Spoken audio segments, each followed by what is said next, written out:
Hey everybody, and welcome to another Tausken review. Today we'll be taking a look at yet another retro-like shooter called Dusk. This one, much like Ion Fury and Medieval, harkens back to those old-school retro shooters from the 90s and 2000s. It's got that same fast-paced gameplay style that those games used to have. I will say that Dusk reminds me the most of Quake. It's got that very similar early 3D, fast-paced style that games like Quake and others at its time had. There's sort of a story to Dusk, but it's honestly not much of a focus of the game. Basically, the simple short of it is a demonic force has taken control of a small town, causing all sorts of chaos, which will take you across 3 different chapters. Each chapter has its own theme and different feeling to it. Like the first one is like a country town southern theme with like cultists. The second one is like a military base with soldiers and modern cities. And the final one has like demons and other things because it's in a demonic world. It's pretty great just because each one feels very distinct and fun from another. The level design within each of the chapters is pretty great as well, where there's more constricted and focused levels and there's more open ones.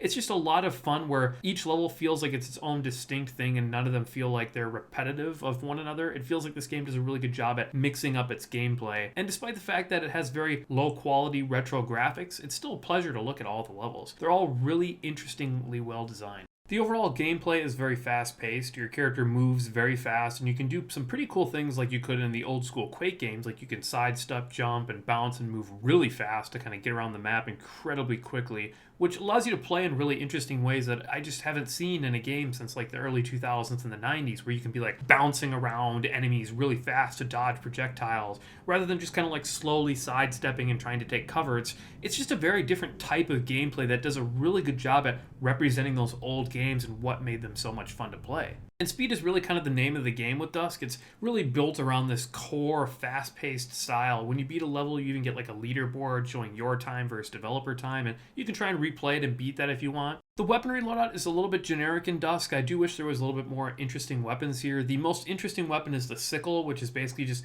2 sickles, and you can use them to swipe away projectiles as they come at you, which is kind of fun. But the damage is so bad in the sickle that there's just really no reason to actually do it, unless you just kind of want to fart around or just throw projectiles back at enemies, which can be kind of fun sometimes. But other than that, you've got things like pistols. You can dual-wield pistols, shotguns, dual-wielding shotguns, double-barrel shotguns that do a ton of damage, rocket launchers, assault rifles, and even like a mine-shooting weapon that you can remotely detonate. These things are kind of generic and just not really particularly exciting, but they all feel very fun to use. The sounds are great.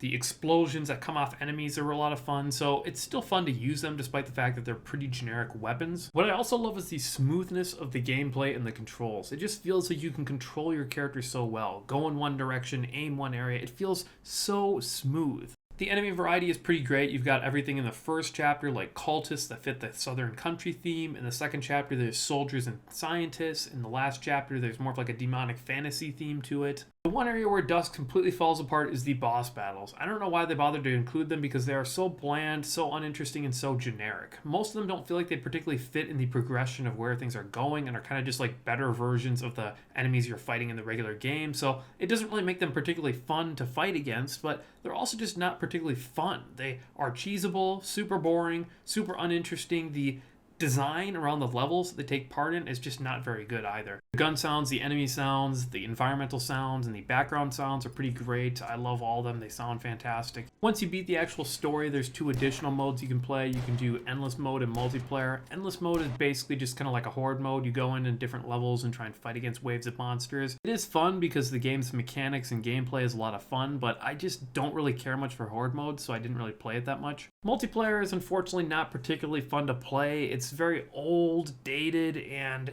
it just doesn't feel like there's any reason to play this versus going back and playing the old school Quake or Unreal games, which just do such a better job. Overall, I like Dusk a lot, and it gets an 8 out of 10. It does a fantastic job at representing that 90s and early 2000s retro FPS gameplay. It's just a lot of fun to play. It's really fast-paced, has a great, fantastic style, enemy variety, and level design. My only complaints are that the boss battles are a little bit generic and the multiplayer was kind of just tacked on, but you know, despite that, this game is fantastic, and I would highly recommend people who are interested in this sort of retro FPS to pick it up.